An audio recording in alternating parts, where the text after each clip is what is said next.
We are live. Hello, everybody. You ain't live on YouTube yet. I know, but it's still gonna. I am on dlive. It is now on YouTube. Yes, I just got the notification. Oh no. What? What did you do? I lost in my chat. Oh no. Hello, everybody. Hey, Nicole. Hey, Little Red. Okay, got the chat up. I got mine. You got yours? What's going on, everybody? Oh, let me send out my tweets. Eddie, what did you do? I don't know, Jim. I would do something. Hey, Jim. Hey, Nubs. How you guys doing this morning? Well, this afternoon. But for us, it's morning. Yes. Okay, I'm here. You can put the red carpet away once I got my seats. Hey, Ryan. What's up, Ryan? Hey, Andy. How's everybody doing? Tired. Yes, I know you're tired. Hey, Circle. Where's Circle? Oh, goodness, trouble's here. Well, that could mean anybody, Nubs. Who you were referring to there? You got all this new stuff added. Stream elements in LiveBot. Where is that coming up? On Restream Chat. Hold on one sec. I'm not seeing it. Shadows of the Moon 1 is now live streaming. No Game. What If Wednesdays is where we discuss UFOs, cryptids, and conspiracy theories. And Wizbot says live online under the game. NA, the uptime begin. Okay. Double points. God bless America, Nicole. Haha, they can get me. Lordy. Well, that's good, Jim. I'm glad you finally made it to work. Poor Jim's been stuck at home. Oh, yeah, that just sucks, doesn't it?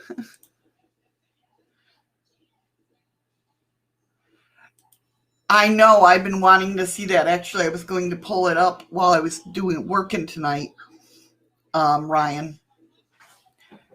I definitely want to see that. I've seen all the fan art that you've been sharing. That's pretty freaking cool.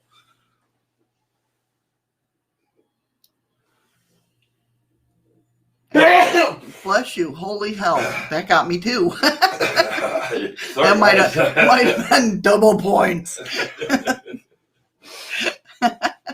Bless you, baby. Thank you. That one kind of snuck up on me. It was scary out here trying to make it out in the blizzard. Yeah, definitely. That shit's no joke. You really do, Ryan. I mean, some of that fan art, I'll have to show you, honey. It's pretty cool.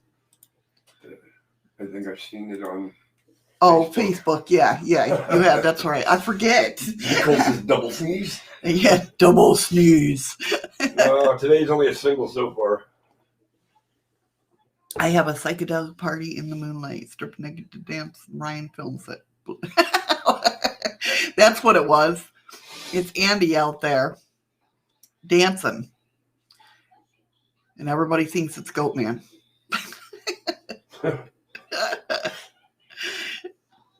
That's too funny. You guys are crazy. Oh, sorry I didn't go live yesterday. I've got so much on my plate right now. I am updating the store. I am I just added new digital products to the store. A couple of them. Haven't gotten them all done. Taking a course.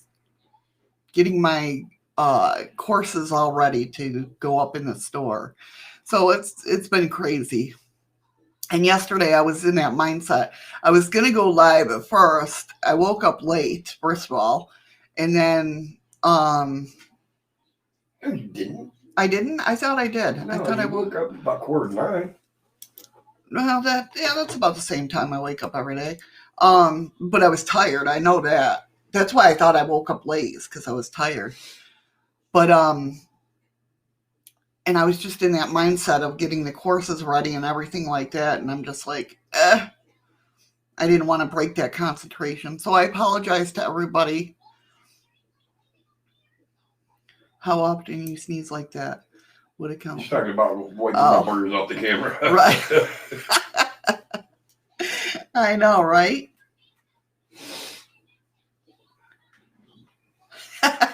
Andy, just be grateful it weren't the full moon, Ryan. I get hungry at night around that period. Hello, Earth aliens. How are you? Welcome, welcome. Aliens.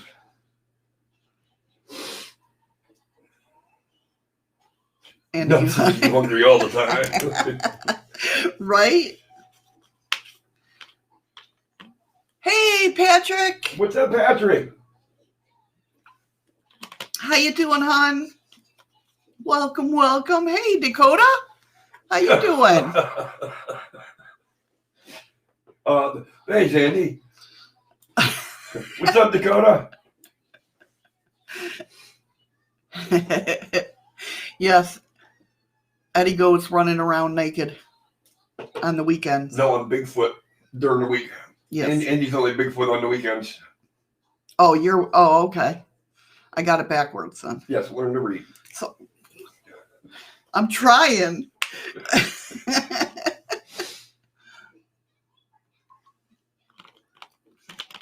I have coffee mouth. So I'm like trying to get the saliva to work up here. Want a beer? No.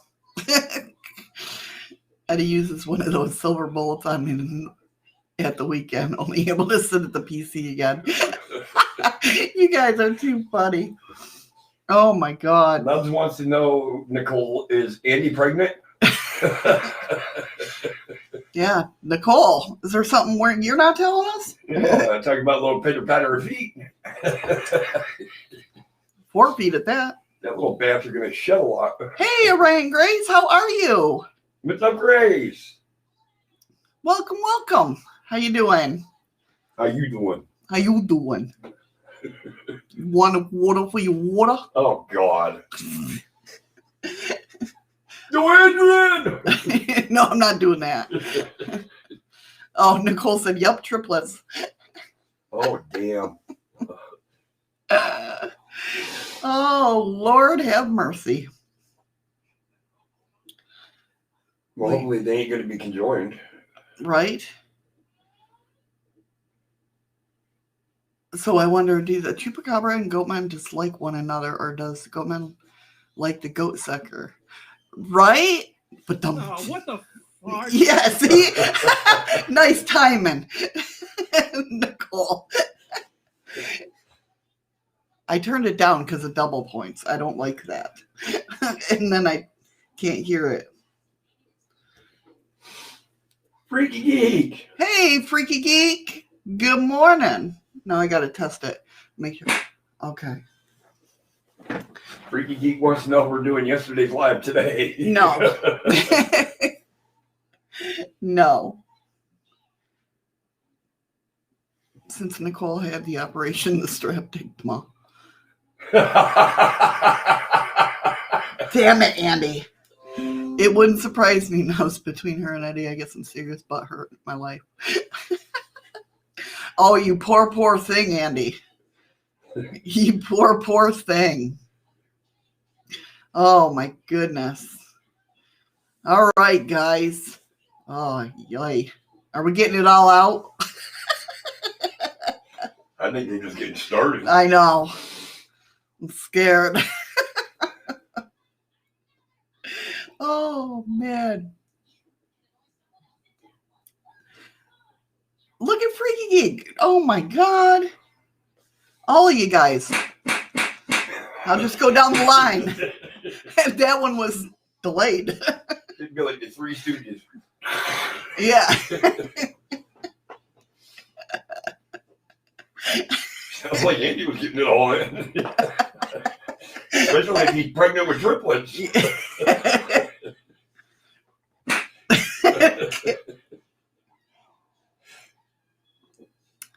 Hello, Freaky Geek. I'm just having fun. Andy's.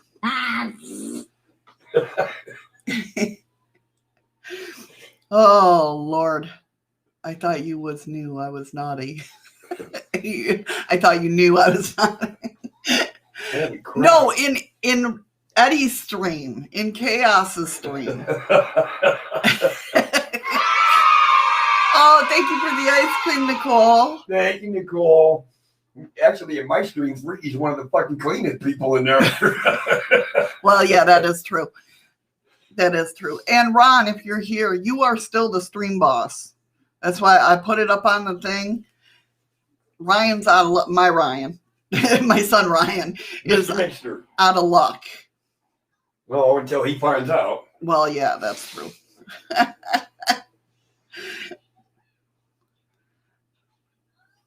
I'm not even reading Andy's anymore out loud.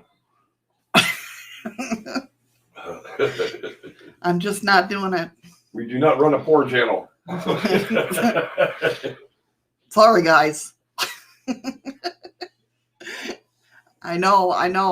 God, what the conservatives did to Dr. Seuss, can you imagine what they do to your channel? Holy hell. I tell you. All right. Good Wednesday morning to you. Well, it's Wednesday for us. How is everybody? I hope everybody's doing well. Just a reminder, if you're watching on Facebook, please leave a comment. Please grant Restream permission to see your name. The link is up there in the description. Hello to all my people listening to the craziness over on my podcast. As always, we invite you to come on over to YouTube during the live streams, which are always 10 a.m. Alaskan Standard Time, 2 p.m. Eastern Standard Time. That's so rude, Andy. Chicken fried steak, extra banana milk. Hey, you got your pizza sitting out there. Oh, yeah, I know. All right, then shut up. Thank you so much. Go quick because I got my lasagna sitting out there too. Oh goodness. To all my podcasters, thank you so much for supporting us, and we really appreciate it. We really do. And all to you guys, we really appreciate each and every one of you.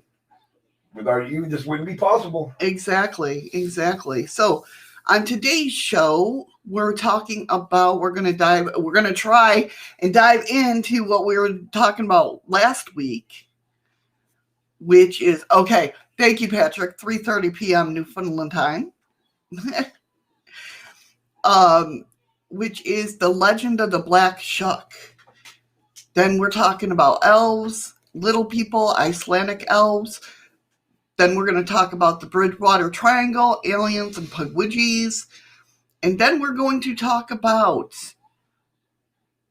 UFOs and the mysterious happenings in Transylvania. Is it a portal to the different dimension? And as always, don't forget, as I roll credits, get over to dlive and hype up that chat to get your lemons. I got to find a soundbite that says lemons. I don't know if that's going to be hard or easy to do, but... I know Freaky, and I've said something to her about it, and Freaky says, hey, not fair, you never did continue what I can't recall from several Fridays ago. I know, and it makes me so mad. I can't remember what the hell we were talking about see, this is the lie that I tell myself. Don't write it down, you'll remember it. This is what happened. The black shuck. Matters. Thank you, Nicole, for the lemon. There is the lemon. The lemons. Andy can make your lemon sound mistake. I know, right? I should. Yeah.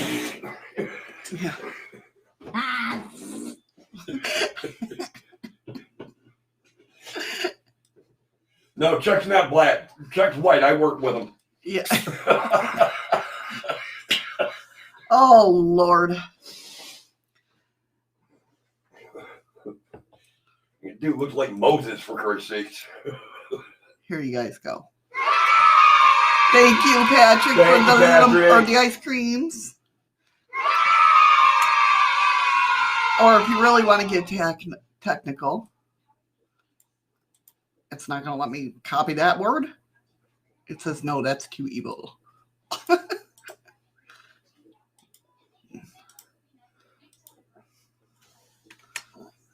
There you go. There's the technical.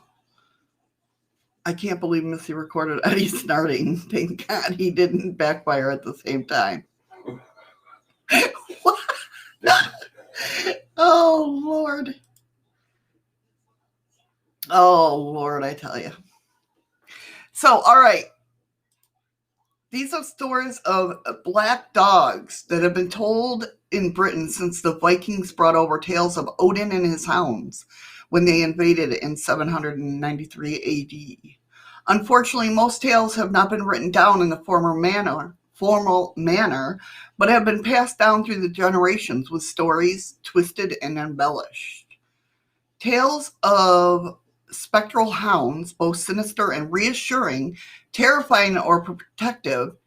He can appear in a flash of lightning or with a blood-curdling howl, or he creeps up beside you before you even realize he's there, as his paws make no sound. Most agree that the hound is large, the size of a calf with a shaggy coat, and the eyes that burn with hellfire. Red or green have been reported. Hello, Rain. Hey, Rain, how are you? There is also those that tell of one-eyed shuck, or even more extreme, a headless shuck, or strangely, the head of a monkey or the face of a man. The term black shuck can now include all and any dog-type creatures, sometimes not black, sometimes not dogs. So let's take a look closer at the black shuck, the demon dog of East Anglia, also known by the names of Old Shuck, Old Shock, Old Scarf, or just plain Chuck. Hey, Gillian, how are you? Hi, Gillian. So let me go ahead and share this. Maybe. Thank you for the ice cream, Patrick. I'm not going to leave my lasagna. Right? We wanted an ice cream.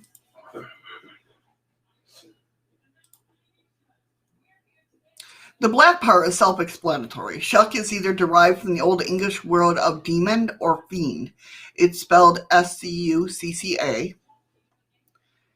Even without hearing the stories, we have an idea of what to expect, but some of the stories are still surprising. Now, I remember, I don't know where my notes went for this, but what's weird is when we're talking about this, they're talking about like a hellhound type thing, right? Where we would call hellhounds. But to us, it's like the dog man in that, or werewolf. So I don't know where that, comes into play, but we'll see what story says.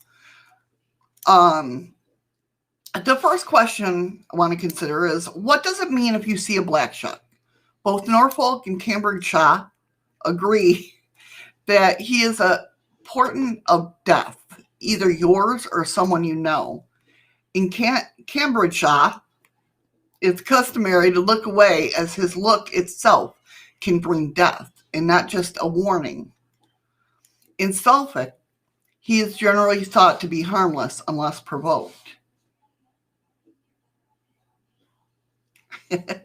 Although what people of Bungay and Blythburgh have said about that, you will find out shortly. In Essex, he's still associated with graveyards and gallows, thus giving him the title of the demon dog. But he is seen as more of a guardian or protector. All other countries agree that Shuck has strong ties with graveyards, cemeteries, and lonely country roads. One reason for this may be the old Christian tradition of burying a live dog under the cornerstone of a new church. That's nice. I've never heard of that. Have you? No? So to act as a spirit guardian for the building or graveyard, lore says that the first body to be interred in the church will become the spirit guardian. And not wanting to trap a human in purgatory, they chose a dog for the fierce loyalty they show in life.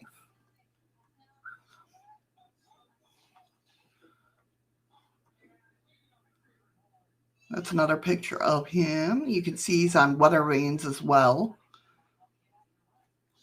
One of the earliest accounts to be written down, including demon dogs, was recorded in the Peterborough Chronicle in 1127. It states that for 9 weeks leading up to Easter, the wild hunt would pass by Peterborough Abbey, through the monastery, Deer Park, and continue to 15 miles to Stamford, both seen and heard by locals and monks alike.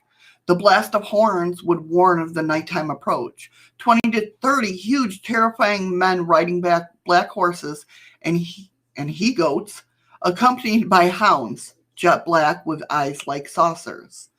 The wild hunt is a widespread European legend, with the leader of the hunter changing from country to country. In England, the hunt can be led by Woden, King Arthur, Herne the Hunter, or Hereward the Wake, to name a few. Some would argue that these are all characters who have played great roles in the country's history, but the new power that went...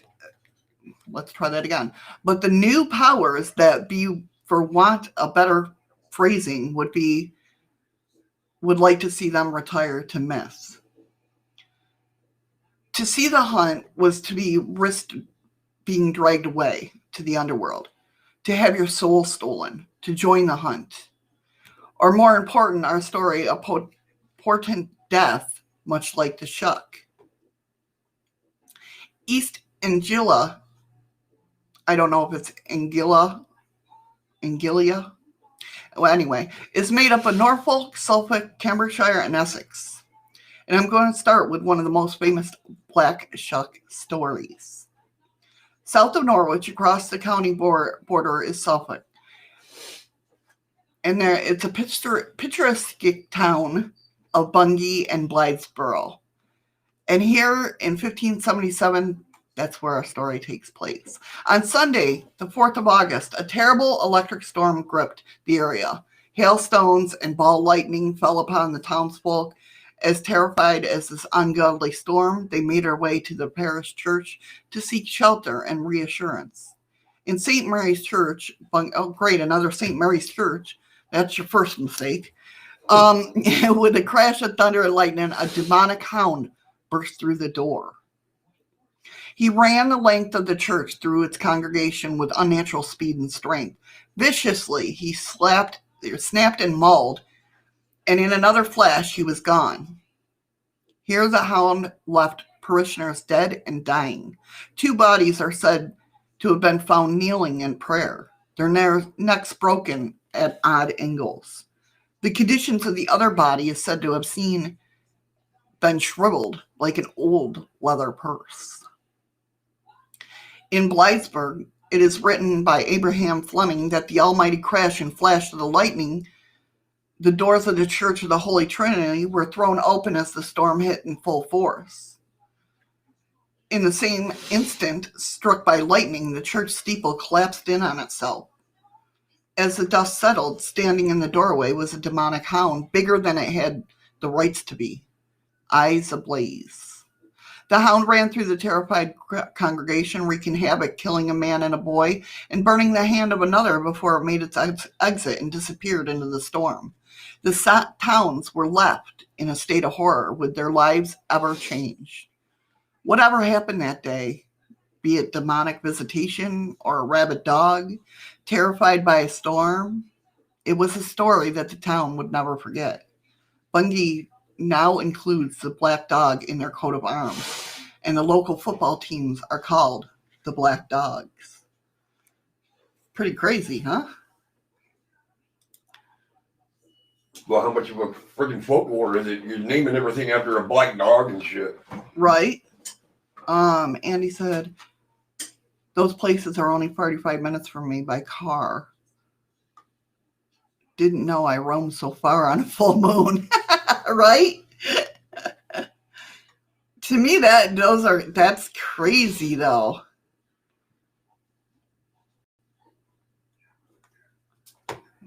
That weather vane almost looks like the dog was stabbed. Right? Like it tried to jump over it and didn't make it. Right. Now that just looks like a cat on drugs. Right.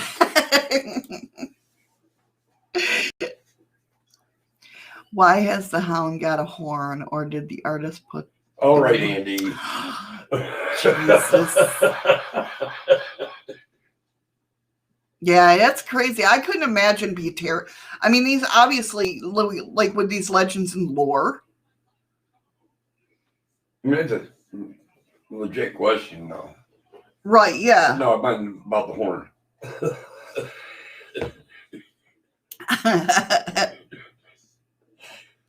And he didn't know he wandered that far. I guess he forgot when he stole those balloons from the kids in the zoo. Andy, I seen you out my window yesterday, and you don't look good at a thong. Oh my God. Nubs, to you, everything looks good in a thong. I know. If only you turned into a turtle. Andy, that was supposed to be our own fucking secret there, pal. I'm throwing away the edible in these now. Oh, that's funny. You guys are nuts. All right, another one not far from Bungay on the Norfolk coast is Girlston. And here we have a far more recent sighting. On the 19th of April, 1972, Graham Grant was coming to the end of his night shift when he saw something that drew his attention. About a quarter-mile north of the lookout, he saw a large hound-type dog. But what made him keep watching was the fact that the dog would run and then stop if it was looking for something, and then run again. And then as he watched, it vanished. What makes that story noteworthy is the beach had recently been raked flat, so there was nowhere for this dog to go. And that Mr. Grant wasn't local. He had just moved to the area, and he wasn't aware of the legend of the black shuck until his work colleagues told him about it after the sighting. His story was also featured in the local newspaper. This report bears striking resemblance to two black shuck origin stories that told on the North Norfolk coast. The first is a tale of two fishermen, one Danish, one Saxon, who while out fishing with their dog got into trouble and drowned. The Danish man was washed up on the Beeston and the Saxon on the Overstrand. Each were buried at the local church, but the dog who survived was unable to tell which was the grave of his master. So it's said that the local hound now roams between the two, searching for the master he was unable to save. He has been seen so many times in Overstrand that they named a lane after him. It's also local lore that he leaves charring behind him in the smell of brimstone.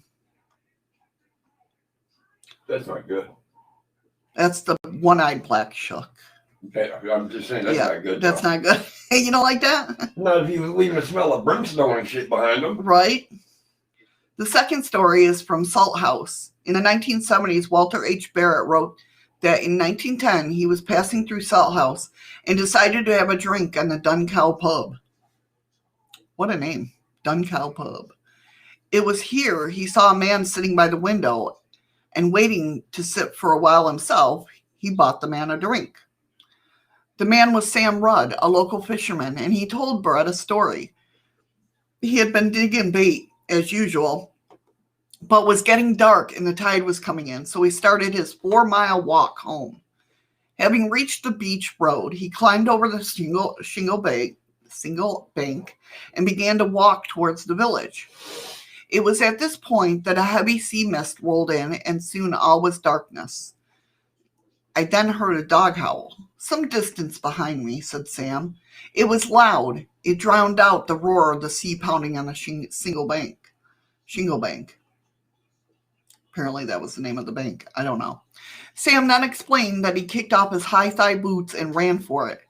His high heel boots? No, his high thigh. Smart ass. But the faster he went, the closer the howl sounded. When he reached his home and had bolted the door, his father questioned him about his boots, but they were soon more concerned by the dog that was now howling outside their home. His father carried his gun upstairs and loaded it with a double charge of gunpowder. He took aim at the dog and fired. His father was adamant that he had hit the dog, but it had no effect, and the dog continued howling. But the next morning, there was no sign of the dog. Sam simply finished his drink, finished his story, thanked Barrett, and left. Barrett was intrigued by Sam's story so much that he spoke to the local rector, who told him it was nothing but nonsense. It was a cover story for local smugglers. This only spurred Barrett on to find out more. So he spoke to another local fisherman named Pynchon. Pynchon insisted that he should ignore the reverend, that he wasn't local and he didn't understand the local ways. Pynchon then offered him the true story of the black shuck. The night of the 28th of January in 1709 was stormy, and the waters of North Norfolk coast were unforgiving. 20-foot high waves tore at the beaches and the wind howled. The sea threatened to overrun the raised shingle bank that protected Salthouse from the ravages of the sea. That night, there was much anticipated shipwreck. A brig heading back to Yorkshire from London, laden with fruit, spice, and other foodstuffs. I gotta turn the heater on. Okay. The captain and crew tried in vain to control the ship, but it finally ran aground at Salthouse and was torn apart by the battering storms. The crew and captain abandoned ship and were taken by the sea. There were no survivors. The next morning, the storm had moved on, and the village came out to salvage what they could. They found the crew washed up on the beach, and it was noted that the captain still gripped firmly to the collar of his faithful wolfhound pet, and the dog's jaws were clamped tightly to the captain's reefer jacket. The captain's body was taken to Salthouse Church and buried in an unmarked grave. The dog, however, they decided to just throw in a pit and bury on the beach. The locals would soon regret this decision. It didn't take long for people started seeing a very large dog sniffing about and howling, as if it lost something and was searching. As time passed, the spectral hound became more and more terrifying. Some say through grief and frustration. Now big as a calf, his eyes glowing red, his coat matted and shaggy, still searching for his master. They must have, freaky. Now we travel inland. Our story comes from the wonderfully named Cambridgeshire village of Great Snoring. You're funny, asshole. And sightings, not of the black shuck, but of the white shuck. In the late 1930s, before the outbreak of World War II, the village witnessed several sightings of this phantom hound. The first was told by a farmer returning home one evening. Driving along, he came face to face with a large white dog standing in the middle of the road. He was traveling too fast to stop or swerve, so as to not hit the creature was hard, and he would have if it hadn't simply passed through the car. It seemed to have scared him senseless, as his reaction to this was to stop the car, get out, and run home. Now, why the hell would you stop the car, get out, and run home? I don't know. I mean, I was good with you reading that right to that point, and then it was like, okay, well, that just don't make goddamn sense. Right? I understand you're scared because you just went right through the dog. Right. So let me stop the car, get out, and run. When the car can go a hell of a lot faster than I can run. Okay. Oh. Okay. Just making sure I was catching that right. It was seen by several other people, often jumping out into oncoming traffic. Another story tells of a cyclist who, like the farmer, abandoned his vehicle in favor of running home. Why? That's so weird. It does seem that this phantom was an isolated occurrence. There is no stories of it from other times. Some people think that it could be a local dog, but others believe it was important to the huge loss of life of the world was about to experience from the World War II. So they think it was like a harbinger. So you may have noticed that I haven't included a sighting from Essex. I couldn't tell you that the story of the midwife who in 1930s was followed home by a giant black dog. It's easily kept pace with her as she cycled home before vanishing as quickly and silently as it appeared. But that's all as I would be able to tell you. Sightings of the black shuck have been so common throughout history. There are literally hundreds of stories, but unfortunately many consist of I was traveling home and saw a huge black dog. He turned and ran through a wall, or he disappeared before my eyes, or he followed me home and then vanished.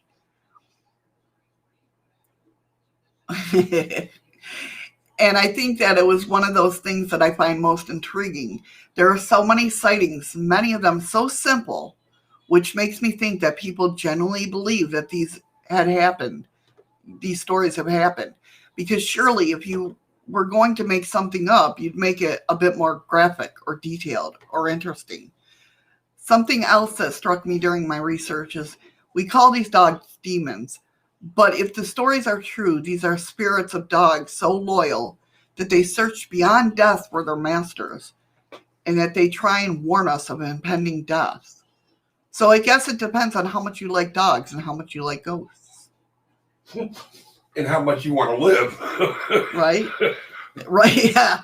Apparently, I mean, in 2014, in the ruins of Leicestone Abbey near Bungay, the skeletal remains of 7-foot-tall dog was found. Buried in a shallow grave, they were able to date the remains by the pottery that was found around the body, and it was speculated by the locals that this... Chocolate mooncake time! Aren't they, Nubs? I mean, it's crazy. They were able to date the remains by the pottery that was found around the body, and it was speculated by the locals that this could have been the hound that terrorized the church on that Sunday morning in 1577. But even reports of this were twisted for dramatic effect. Some wording insisted that the dog was 7 feet tall, implying a shoulder height of around 5 foot. And that would be truly terrifying. But others listed the info as a 7 foot long, which for a large dog, including tail, would be in the realms of possibility. So if a story can be twisted like this in a... God bless America. So if Nub says not this Saturday, but next Saturday he's going to be doing a thing on Dogman, and he'd love to have you up on panel. Oh, I would, yeah, definitely. I'm not... I have to stop you because otherwise, because Chad's going kind of quick. Right. Yeah, definitely, Nubs. So if a story can be twisted like this in a few weeks, how much of the story can be twisted in 500 years? And that's what's hard about lore, you know? The story of Bungay and Blytheburg are some of the most documented, but we really have only relevant reference for it, the words of Abraham Fleming. But even with the people using this one resource, details have been added and tweaked. And one thing that I found when I was researching is that no one could agree which church was visited first or how many people actually died. We only know what happened. Nubs, you did say Mothman, not Dogman. You said Dogman. Wow. Because I almost made the comment of I'm not a big Dogman person. Well, I knew what he meant. Yeah, Mothman. I love Mothman. I've done a lot of research on Mothman. See, she rubs off on me. I can't friggin' read either. So there's the bones of the 7 foot dog, but they don't know if it doesn't state whether it was 7 foot like tall or the length. Either way, it's big freaking dog. Well, my guess is going to be the length. If they said it only stood shoulder high to a man, then the average is only about 5 foot. Either way, I don't give a fuck. That's a big dog. Nub says I can't read. I got 7 fingers. But yeah, I'm guessing they're talking about the length of it. So, Andy, have you grown up like hearing stories since it's around your neck of the woods? Have you grown up, or anybody in Europe there that's over there that's in chat, have you heard of these stories by any chance? It'd be really interesting. Yeah, exactly, Patrick. Even written history or stories do over time get tweaked. Yeah, because Pluto's not a planet anymore. Exactly. What was it? It was a planet. Now it's not a planet. It's a dwarf star. Now it's a planet again. Yeah. It just, I don't know. Exactly. It will always be a planet in my book. So yeah. Can't be, because I rewrote that motherfucker. Well, I've rewrote that many a times, but that's between. Nope, not a word of it, Missy, although there has been a story in the local rag of a large black cat. Yeah, I've been reading a lot of that. There's been a lot of black cat sightings everywhere. Didn't have it with the heart to tell them it was me poaching rabbits at night. Andy turns into... Don't forget the dog Pluto. Yes. It's also dog. We're now living on Mars. Larina and Slim Cat. Happy St. Patrick's Day to you too. Happy St. Patrick's Day. Welcome. How are you? I haven't seen you in a while. Well, of course, I haven't been in chats in a while either. How you doing? I've heard of stories like that out here near the bays near St. John's or Capitol from 1700s to 1800s. Really, Patrick? That's really interesting. Damn, I'm fucking cold. Really? Yeah. Well, you said you were feeling sick. I tried living on Mars, but between all the sugars and chocolate, I was buzzing my bits off for weeks.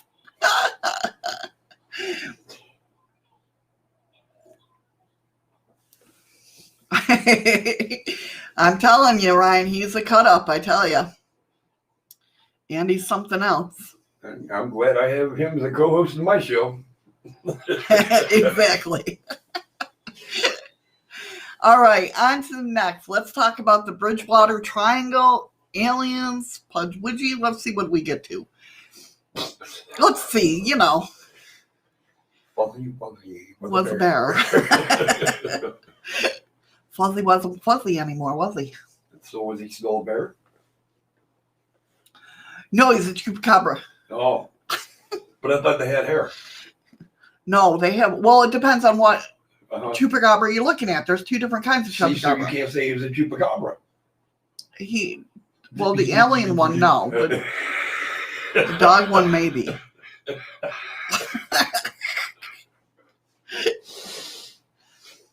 All right. So nothing can be as isolating or confining as the woods. Or confusing. Or confusing, right?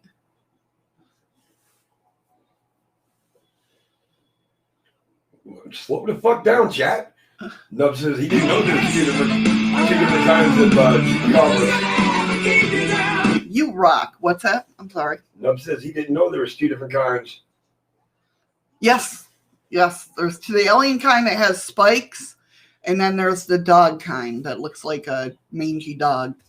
God damn, Patrick. Patrick says we had a timber wolf, now wiped out, that stood 5 foot at the shoulder with stripes on its hind quarters. Hey, Canadian witch, how are you, hon? Welcome. Oh no, we got a witch in the house. Ah!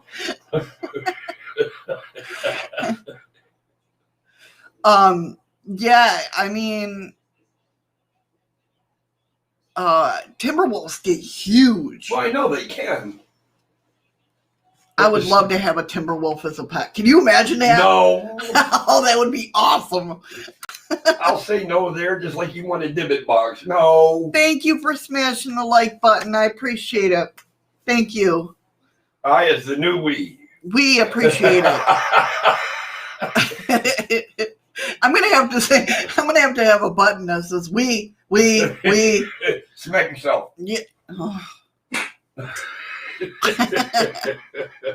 That's awesome, Patrick. I would love to have that as a pet. I'm telling you right now, I would. I mean, you not want to be with me anymore? I mean, you want to throw 10 years away for a fucking timber wolf? Yeah, I would. Okay. I gave the like button, the Macho Man Randy Savage elbow drop for it. All right, Ryan, thank you. Jim, my dad that's has cool, Gillian. full body wolf mount that my granddad got in the Yukon years ago. Wow, Jim, that's awesome. Well, thank you for hanging around and chilling with us, Gillian. I appreciate it. Well, you think about it, when we went to the Anchorage airport, look at the size of that gray wolf that they have. And I'm sure it's not the actual. I don't know. It might be. I don't know, because they had all those animals there. That's true. That was crazy. And that gray wolf is huge. Yeah. They had everything there. They had like in the hotel lobby. No, I'm talking at the airport. Oh. At Anchorage Airport? Yeah. All I can remember is the cutout. Well, yeah, even that hotel we went to. Holy Christ, that big old grizzly bear. Yeah. You turn and the it corner. Was on a conscious. When you turn the corner and you look at this thing, it's like, oh shit. Yeah, you're like, whoa.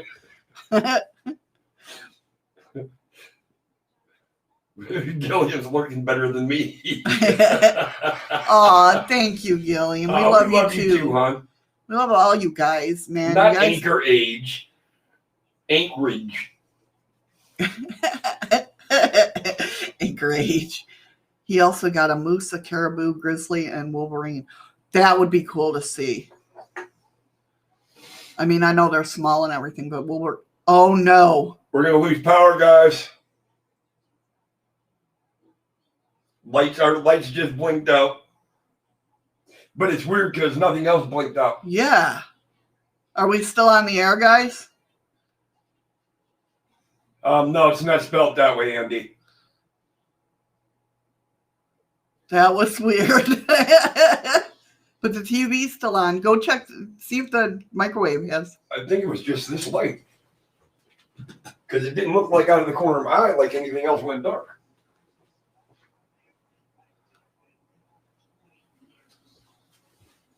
Hey. It was not. It's just that one. That bulb might be blowing. Yep. Bulb's getting ready to go out. Hey, Irish Whiskey, how are you? I just found my new friend. Andy, was nice with Missy having a PC again.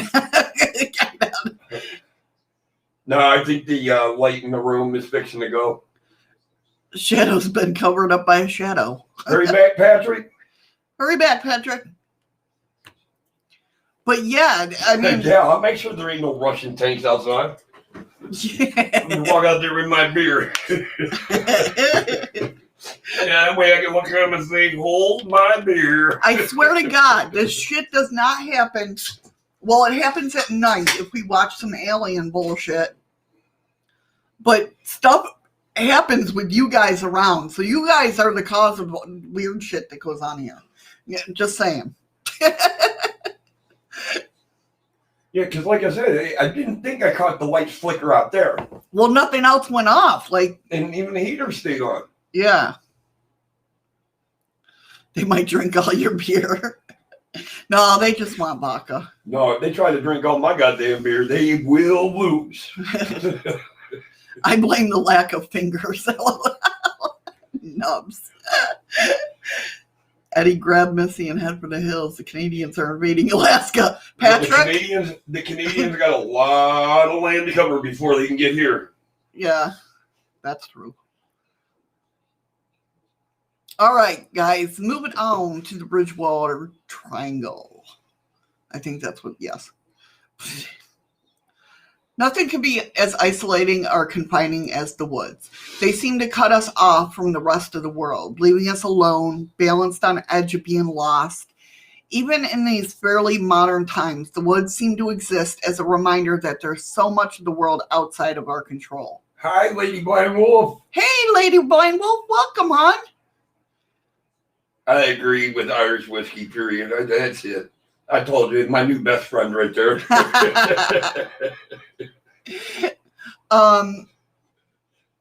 Even in those fairly modern times, the woods seem to exist as a reminder that there's so much outside of the world that we out of our control. Sure, we could stay on the path, but those narrow routes between the trees only give us the illusion of control, like a trail of breadcrumbs.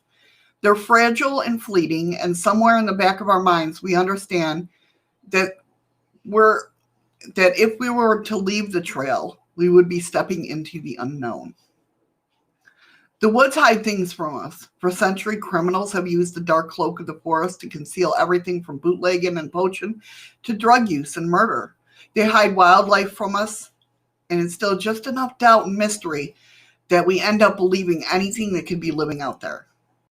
Anything. Some areas, though, are darker than others. In some places, the woods are more than just a gathering of trees and undergrowth.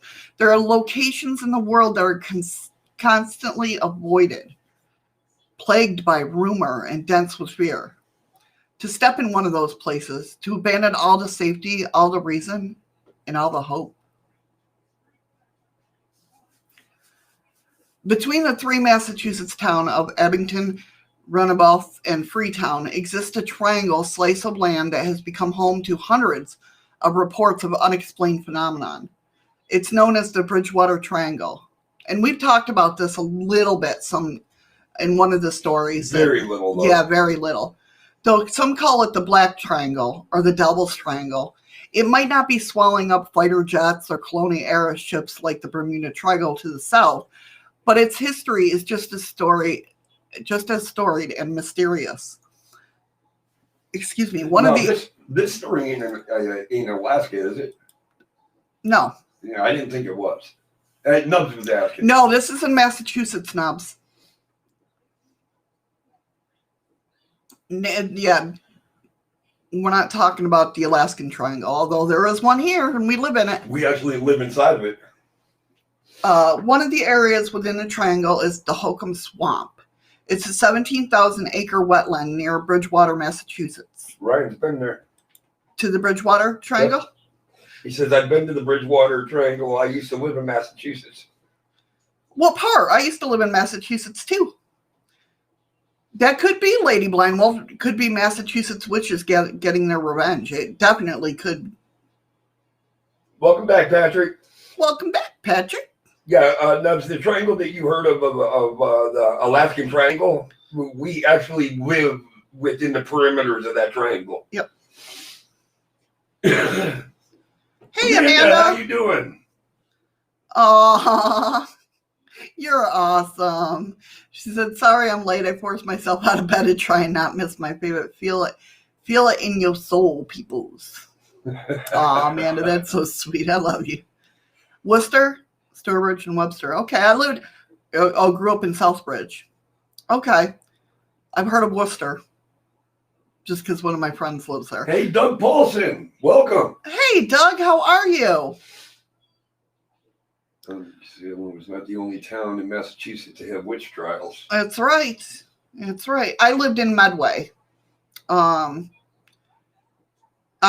started out in Framingham, then moved down to Medway. So in the 1600s, it was inhabited by the Whooping, and I know I got that wrong, tribe of Native Americans. And the fort they built inside, it became a strategic location for them during King Philip's War of 1674. One of the legends tells how during these times of upheaval and invasion by the colonies, a powerful architect was lost in the swamp.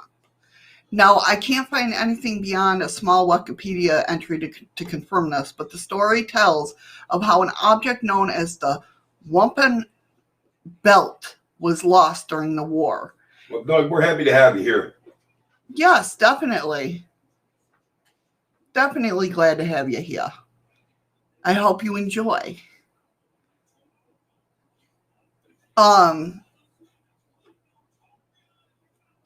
As a result, the swamp became home to restless spirits. Ever since the swamp that has been a source of nearly endless supply of unexplainable sightings. One of the most dramatic and best documented reports was made by a local police officer, Sergeant Thomas Downey. On a summer night in 1971, Downey was driving home towards the town of Easton, near a place known as a Bird Hill that sits in the edge of the swamp. As he approached the hill, he caught a sight of an enormous winged creature. Downey claimed it was over 6 feet tall and the wingspan of almost 12 feet. What's the matter? Oh, Make cold. sure the thing's still on. I'm cold. Okay. After reporting the sighting to the Easton police, he quickly earned the nickname the Birdman. You know, and I've stated this before, when it comes to cops and their reputation, I really, you know, it could be Doug Mothman. I don't think cops, you know, would stake their reputation to report on something false. Well, that comes, if you want to look at it that way too, then look at the movie Gnome. Right. Where that sheriff sat outside and said, I'm watching this happen. Right. And the cop ended up getting fired because they thought he lost his friggin' mind. Right, exactly. But he's like, when he quote, I watched the kid go through the roof. Right. Exactly. Oh, look, my Google kicked on. Oh, did it see? Mm-hmm. MIB. I'm telling you, they're listening. So Officer Downey, I really believe clearly saw something that night. I mean, it's open to debate, of course, as always, but... Thank you, Nicole. Thank you, Nicole. Decades earlier, in 1939, the Civilian Conservation Corps were working on the edge of the swamp near King Philip Street. While there, workers claimed to have seen a huge snake as large... I wonder if there was any... when I think of abnormal stuff, like large snake and everything, was there any radiation leakage somewhere? The largest snake I can think of is an anaconda. Right.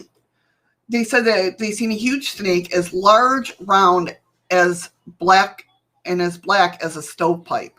Yeah, no, Andy, I'm not a damn secret mod for Google. And it's not on my computer, but it keeps popping up on my phone. According to the report, the snake coiled for a moment, raised its head, and then vanished into the swamp. What wooded area would be complete without a Bigfoot sighting, right? Although a tall, hairy creature has been sighted dozen of times over the years in various parts of Bridgewater Triangle, the most common experiences have been near the swamp. In 1983, John Baker, a local fur trapper, had a similar experience. Doug spitting right in. It was really a crackhead on basalt with eBay bat wings. That's with the cops. Oh. There you go. He was on his canoe in the swamp when he heard a splash. He turned to see, and I quote, a hairy beast slog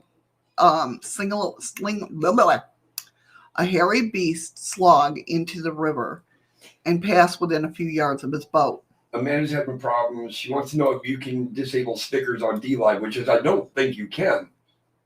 Otherwise, she's going to have to go back to YouTube to enjoy the show because the stickers can throw her into a seizure. Right. As of right now, I can't open up anything, unfortunately. And the part, and I'm not trying to sound rude or ignorant, but that would be unfair to everybody else on dlive. Right, and half of the stickers aren't working anyway, as far as I know. Right now, the only shiny one I've seen is Much Love. Right. That could be an elemental. Definitely. Well, Andy says, why does everyone always assume radiation mutates things into something bigger? A bigger version requires a greater amount of nutrition, yet radiation seems to kill just about everything off. Right. I totally get that, Andy. It just seems like some of these just just so everybody knows, Amanda is just asking because the bright flashes of light can cause her to go into a seizure. And I understand what she's going through. Definitely. But unfortunately, with everything open, I'm afraid to open anything because I'll crash, if that makes sense. I just think, I think of Skinwalker Ranch and like the nuclear bomb that was let off. Or not the nuke, but I can't think what it's called. But anyway, and everything getting mutated and stuff. That's true, Doug. You are right. But the wolves and other animals seem to be doing good in Turnbull. Yes, I did see that, because they're constantly studying Turnbull and the animals there. But I did know what you mean. Yes. Yeah. Me too, Nubs. Skinwalker Ranch is my number one place that I want to go to visit. Freaky Geek said he watched a part of a new show called Blind Frog Ranch, and Skinwalker Ranch was mentioned in it. I see that. I've seen that. I haven't seen the program, but I've seen that, and I was like, I don't know if that's like what I'm into. I didn't know if it was like a Skinwalker Ranch type of thing. Wasn't there a bunch of photos, black and white ones, from some hunters or something in Texas where they had shot some kind of pterodactyl? Could be. On some documentary. I have heard of something with a great wingspan that got shot, but they never clarified what it was. Right. Well, I know there's a lot of pterodactyl sightings in Texas. Do you know what I'm saying? I know that's one of the hot spots for them, at least for what I've heard and read. I believe Pennsylvania is another one as well, where there's a hot spot for pterodactyl. So, I don't know. I've never heard of anything out of Pennsylvania, but... Yeah. I've heard that many people that go there for a reasonable amount of time leave with attachments. I'm not too worried about it. I don't worry about it. I really don't. She would have to worry because her ass wouldn't come back here. That's not nice. But wow, neither is bringing home an attachment. And you wonder why I want to replace you with a timber wolf. He won't bitch. Then go to your Skinwalker Ranch. And then when you come back, you get your own place with a timber wolf and your attachment. All right. Works for me.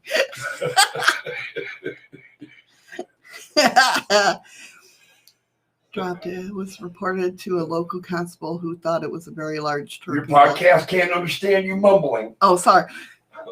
It was.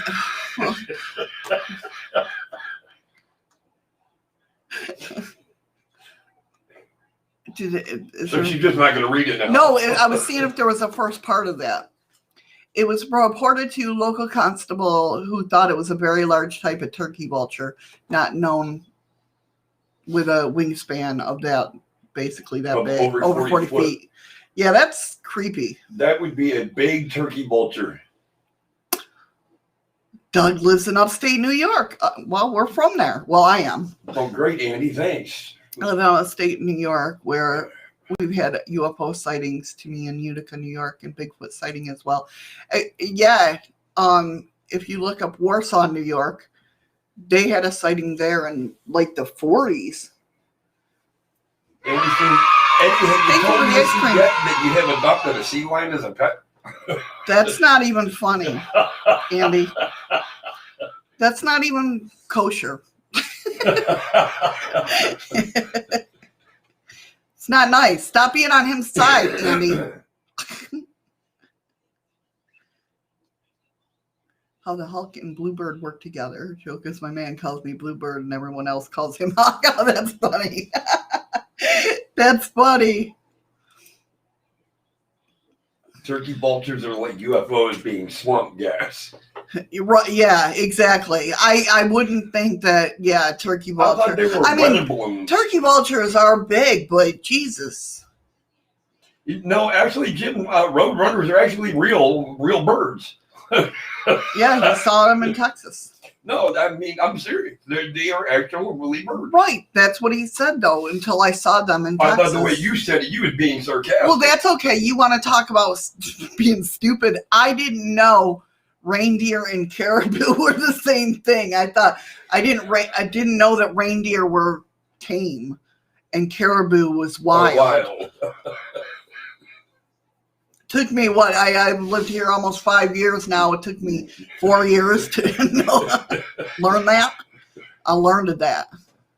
Yes, Andy, maybe perhaps it was a migrating winged platypus. Could be.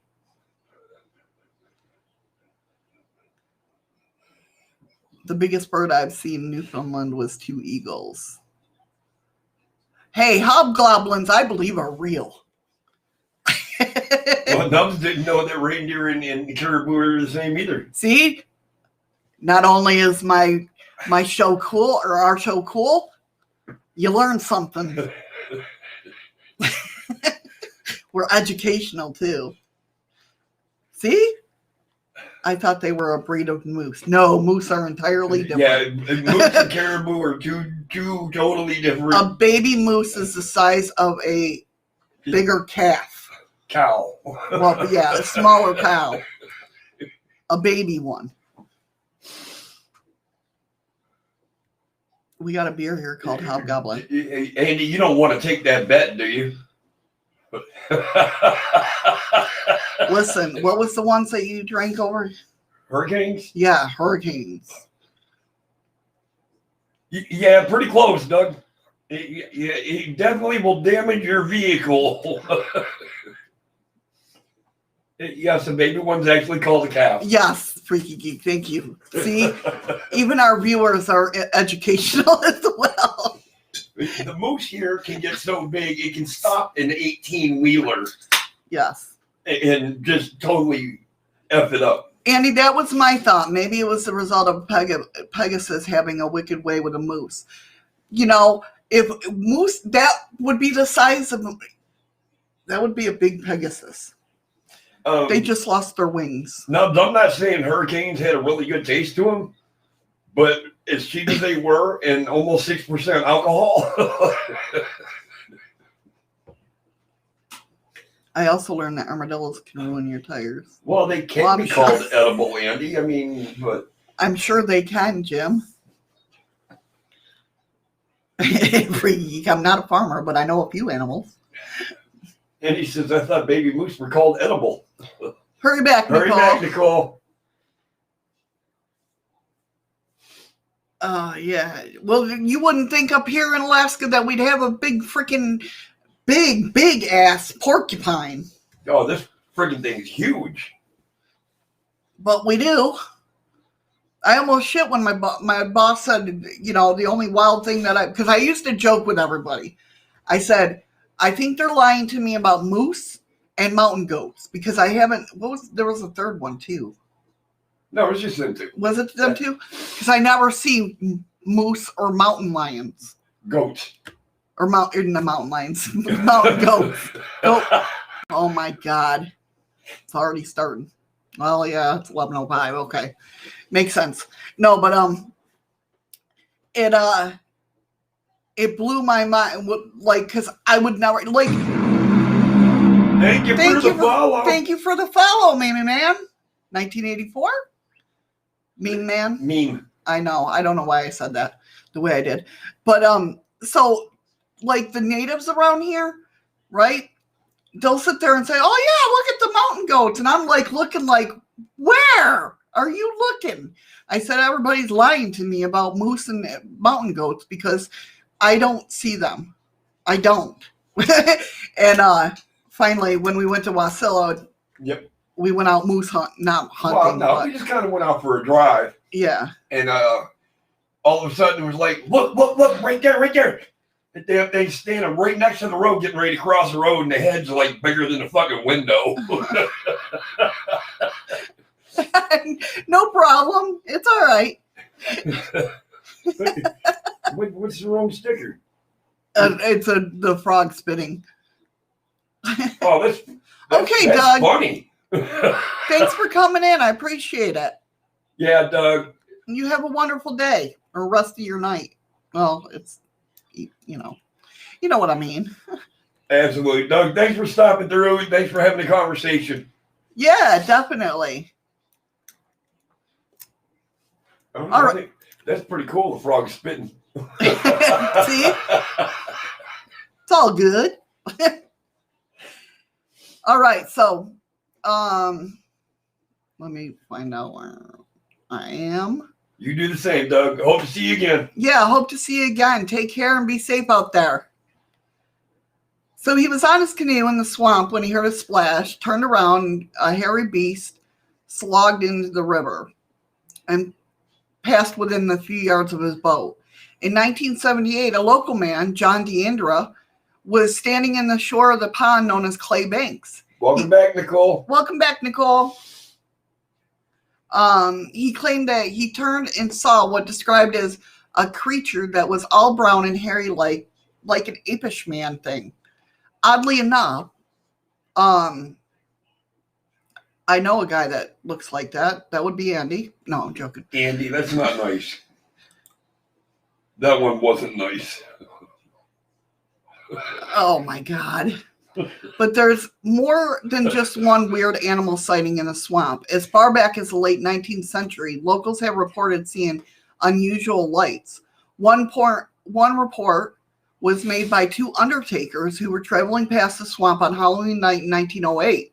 They claimed to have seen a light that hovered in the sky for almost an hour.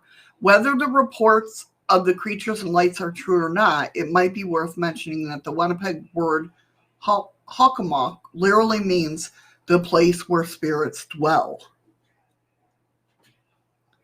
Another hot spot in the southeastern corner of the triangle. Another hot spot, you would, is the Freetown State Forest. If all of the stories are to believe, it's the quintessential haunted forest. Deep inside the park is a cliff known as Asante Lodge. I probably said that wrong, but overlooks an old quarry. There have been reports of hauntings near the ledge of visions and ghostly figures. Some stories tell of how a woman in white lingers near the edge. Others claim to have heard voices while visiting there. Look at me, Andy. The most common report of the mysterious lights. Some researchers think they know exactly what those lights come from. They're the tools of the creature known as the puckwudgie. In ancient Wampanoag folklore, the puckwudgie is a small forest-dwelling creature, something like a troll or a goblin that lives in the wooded area around the swamp. Everybody ducks. Yes. Aside from having one of the most entertaining names to say out loud, they are said to be small, hairy people, roughly 3 feet tall, who hide in the woods and cause trouble to people who discover them. What kind of trouble? Well, the folklore tells how the puckwudgies use lights to lure travelers into the woods. Is that the Brown Mountain Lights?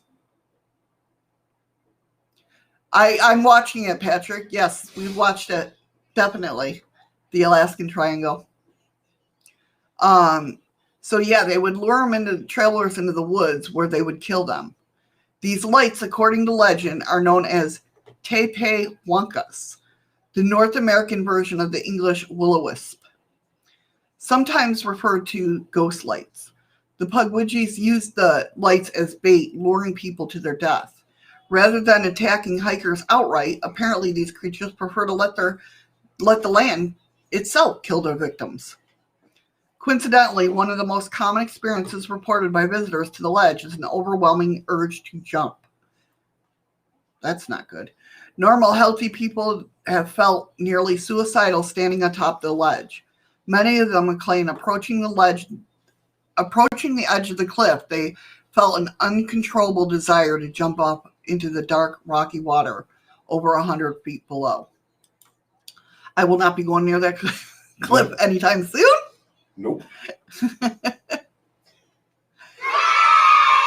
you for the ice cream, Nicole. Thank you, Nicole. Thank you so much.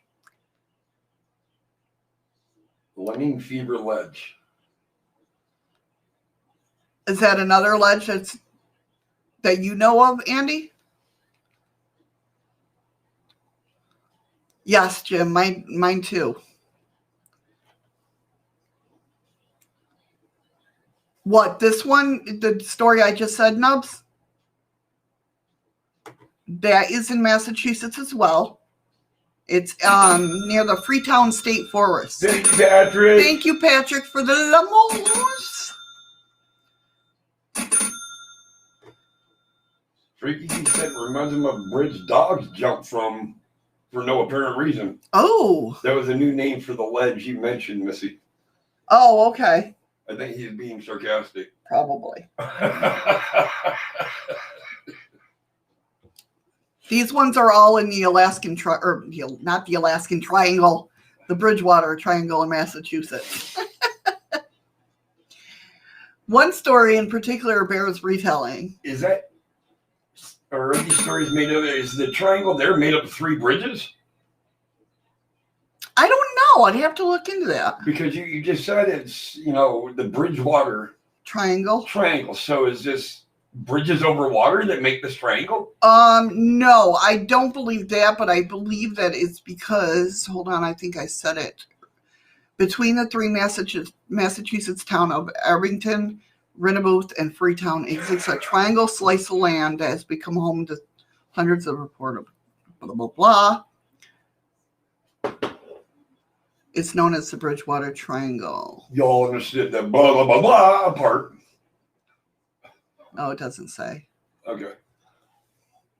No, Andy, I would never insinuate that you're sarcastic to anybody, especially little old Misty.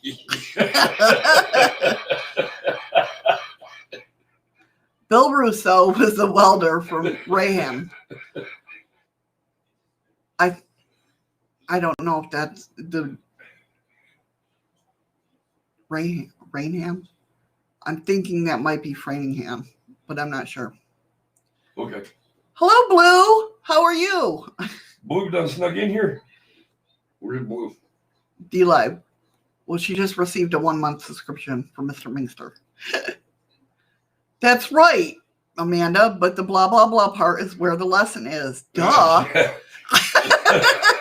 She gets me. She's a woman.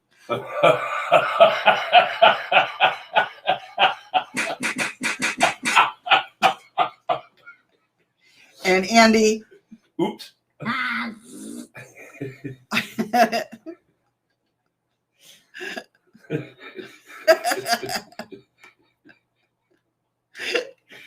Wow. You guys are something else. How you doing, Blue? Okay, so he worked long hours, and for the 6 years prior to his retirement, he worked the late shift from 3 p.m. until midnight. By the time he got home from work each night, Bill's dog, Samantha, was in a desperate need of a walk. Did he get an hour lunch? I don't know. Well, because he's working a 9-hour shift, I was just wondering. I know, you're so particular on people having their lunch breaks. So before bed, Bill would take her out and let her get some exercise. They kept up this habit each and every night, no matter the season of. On the night of one night in 1995, Bill took Samantha out for the usual walk. Their typical route was to stay on the sidewalks and head towards the center of town. But on this night, they made a change. Bill decided on a whim to cut through his own backyard and head along a trail through the woods that ran alongside the swamp. Not a choice I'd made, but mind you, well, no, I probably would have. Even with a German Shepherd and a Rottweiler mix, as this guy's companion, he's like, I wouldn't do it. About a half a mile into their walk, at the place where the path was crossed by the road, Samantha began acting odd. She was tugging on the leash and trembling, and kept glancing back at Bill with worried eyes. Thank you, Rain, for the ice cream. Thank you, Rain.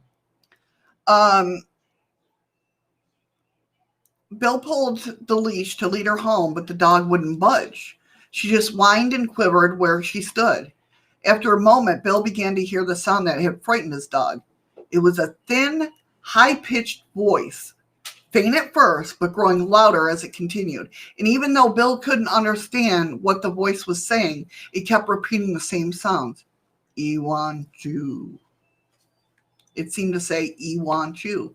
It was midnight in the woods, and so, of course, Bill couldn't see anything, but he tried. He scanned the trees and bush for whatever was making those sounds. There was even a streetlight nearby, casting a small circle of pale light on the pavement, but he didn't see anything. And then suddenly, something stepped into the light. According to Bill, it was perhaps 4 feet tall, covered in hair, walked on 2 legs like a human, and looked to weigh no more than 100 pounds. It was naked and pot-bellied, and it looked nothing like Bill had ever seen. As it stepped out of the trees into the light, it continued to speak to him. Iwan-chu, it said. Kier, kier. Bill and Samantha stood frozen to the ground, paralyzed with fear. And the dog continued to whine and shiver. The creature lifted its arm and beckoned them to follow. Iwan-chu, it said, again mentioning them. Oh, what the fart? Right? Mentioning to them Kier. Bill claimed that he tried to ask the creature a few questions, but it only replied with the same nonsense as it already said. Not knowing what else to do, Bill managed to tug Samantha after him, and they both turned and headed home. They didn't look back.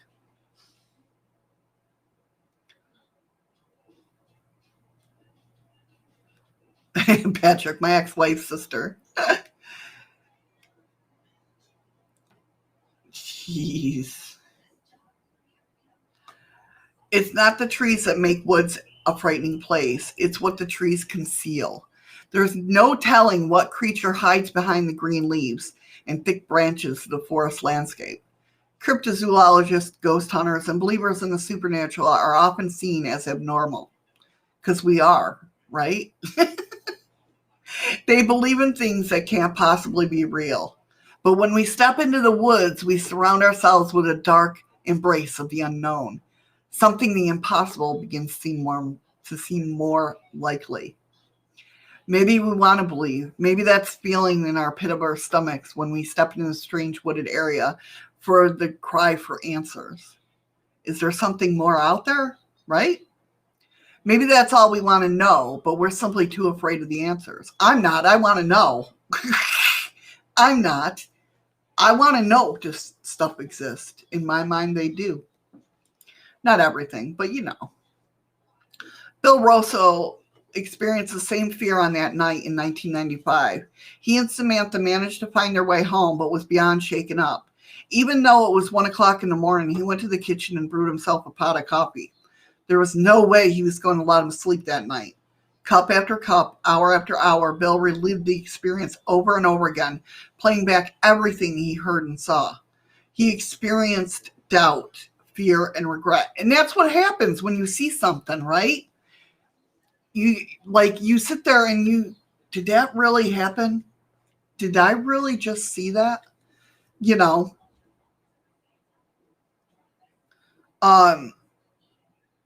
He wondered if maybe he should have tried harder to speak with the creature. Perhaps he should have approached it. If Samantha would have allowed him to, that is. But the question that plagued him for most of the night was more difficult.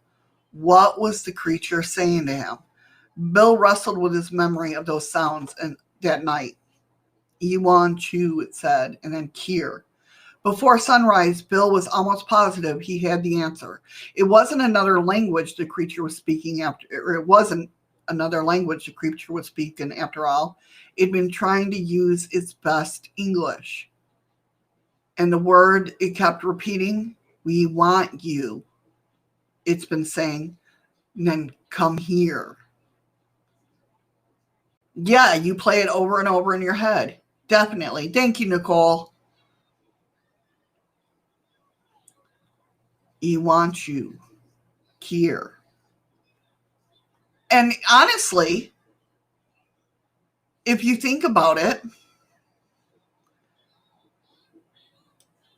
it does definitely sound like that's what it could have been, right? You want to hear, but it's just sounding out. It's just sounding out what it would normally say or what you would normally say. It doesn't know, so it's just trying to reproduce that sound. Or those weird words.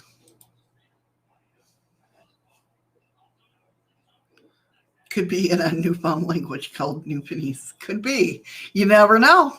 You never know.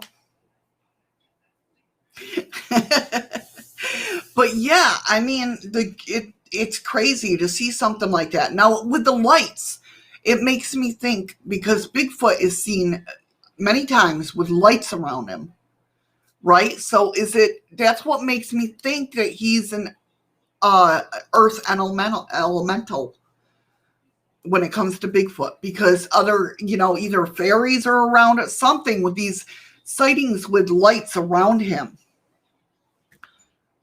To me, it's just another elemental around him. Could be. I don't know.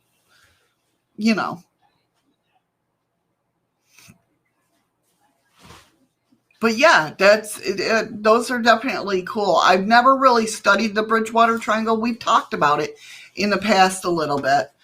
But I've never really, even though I lived there, it's like here. I mean, I watched the show Alaskan Triangles. We're here, in the triangle, but I never really studied it. I mean, I don't know. See, I think a lot of it with the Alaskan Triangle, to me, I mean, some weird shit has happened, definitely. And I'll eventually have to do a show about it. I will definitely do that. But,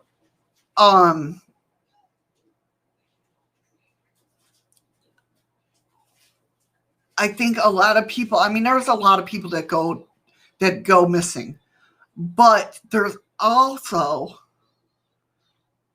to me, there is also a lot of elements out here that can make a person go missing if you're not used to it out here.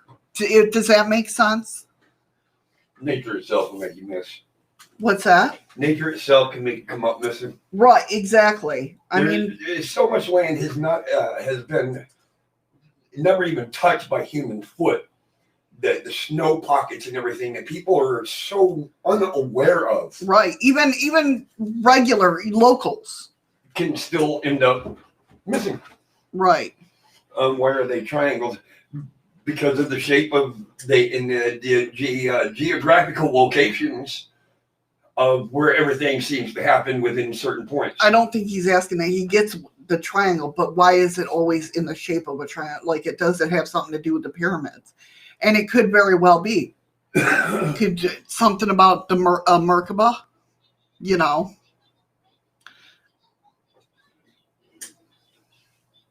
I mean, for a long while, I was looking at triangles around the world, and I'm wondering if there's somehow, like, it's a big, in the middle of the earth is a big Merkaba.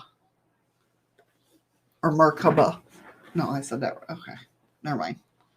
So, I mean, believe me, and like the pyramids or the triangles are the points sticking out.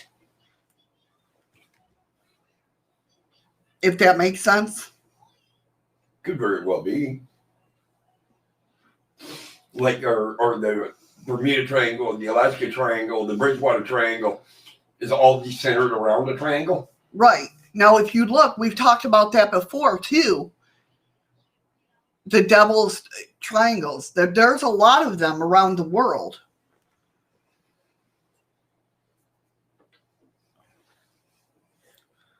I agree with Andy. Has anybody ever found a mysterious square out there?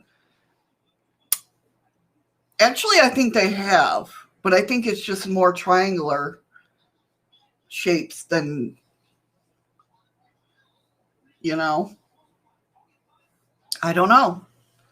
So let's talk about Transylvania.